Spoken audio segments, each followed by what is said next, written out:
And there were protests in the capital yesterday. There are continuing protests today over the brutal rape and assault of that child who is recovering at AIIMS as we speak. Several metro stations, in fact, today were shut after the events of yesterday to stop protesters from reaching, in particular, the Prime Minister's and Sonia Gandhi's residences. But protesters did flock to Jantar Mantar since this morning, and we saw an effort to break barricades and go towards Parliament Street there. Hundreds of protesters also descended at the police headquarters, raising slogans and demanding the removal of Police Commissioner Neeraj Kumar. Workers of the BJP's women wing were detained from near Sonia Gandhi's residence as they broke barricades there to move forward. The gatherings may not be as big as they were after the December 16th gang rape of the physiotherapy student, but the anger very definitely out on the streets of Delhi. And NDTV's Sunitra Chaudhary sent us this report from Jantar Mantar. Well, as you can see, a lot of police barricades are now being removed by the women's activists. We have a group of them over here who are going to protest. What is the plan over here? It looks like it is getting quite aggressive. No, there are actually two sets of protesters here. We are here to protest at Parliament Street. And we want to tell the government very strongly that this time we are not going to take less than the sacking of Neeraj Kumar, less than FIRs and arrests against those cops who broke the law. The reasoning is very simple. Had those cops not delayed in filing an FIR and finding the child, they could actually have saved this child from grievous harm. Okay, so you're going to talk to them and figure it out. We are going to go ahead. We are going to go ahead with our protest, and we are also seeking to talk to the Home Minister and the Lieutenant Governor, and we will hold our protest here. Okay, thanks very much. If I can just show our viewers exactly how aggressive the protests have got. If you see, all the barricades here at Parliament Street Station have been removed by the protesters over here. The various groups of women's activists who are at work over here, and basically they say that this time they won't be stopped because Section 144 is in place. They're not allowing them to go towards Parliament and towards India Gate. So you see a lot of security force across the barricades over here, and these activists trying to overcome them and get through them and try to make their point. So obviously it's come very close to Parliament, and it's going to become very difficult for the government to deal with these protesters and their demands, which is at the moment to sack the Delhi Police Commissioner. In New Delhi, Sunitra Chaudhary for NDTV.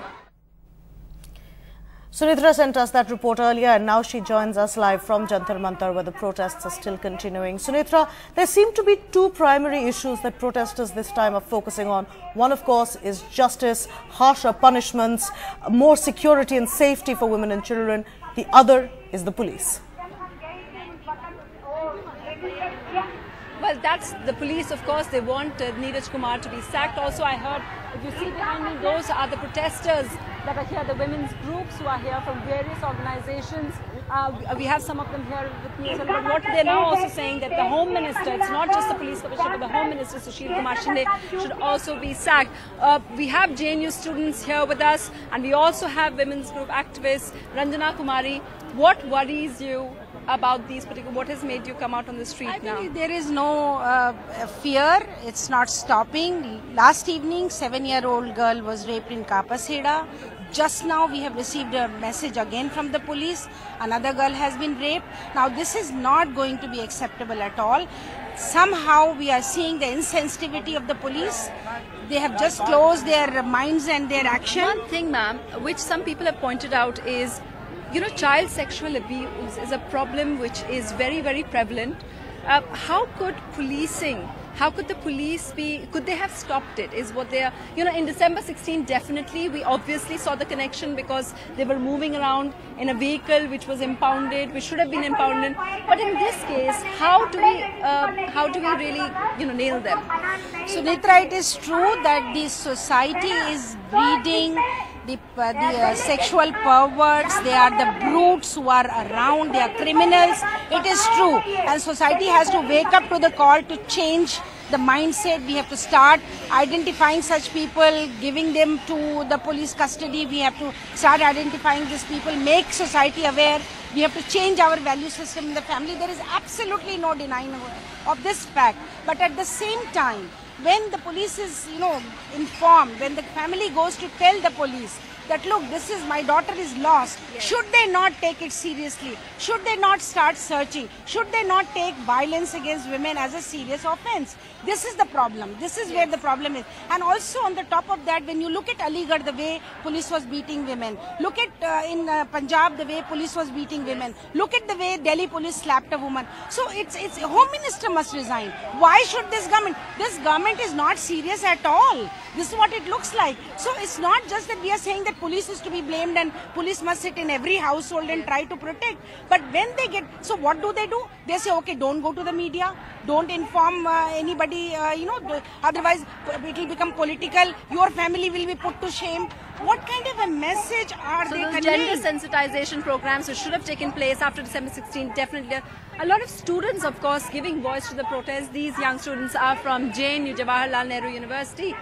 Can you just tell us what has made you come out on the street this time? Of course, we see there seems to be, some people seem to feel because it's happening every day.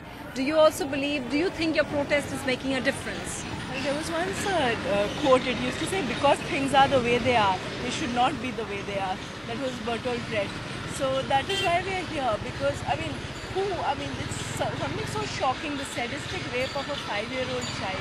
And now it's not just one incident. In the Aligarh rape, we've seen a 6-year-old child, she's been raped, dumped into a garbage. What kind of... And children are not treated like human beings, just like women are not treated as human beings. Children are treated even worse. They're treated like a lost and found kind of thing. Sure. So when the parents of this girl go to file the FIR, the police won't file the FIR because they think it's just some lost commodity or something. So here's the thing, what we need from students, the answer that I'm looking for is that where do you think as students the change can come? How do you think the mindset of rape can be changed? You see, last time after the 16th December gang rape, there was a huge turnout on the streets, students and youth. And I think that did make a difference. Verma committee came up with wonderful recommendations. Unfortunately, that is not getting implemented.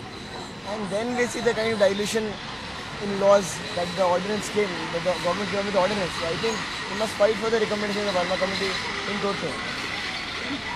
Okay, well, these are some of the recommendations over here. Let me also just say that over here at Parliament Street, you have lots of other protests also happening, but the women over here sitting there waiting and hoping that their voices are heard. Parliament is just in session across the road, literally across the road, and they're hoping that their voice is heard and debated in Parliament.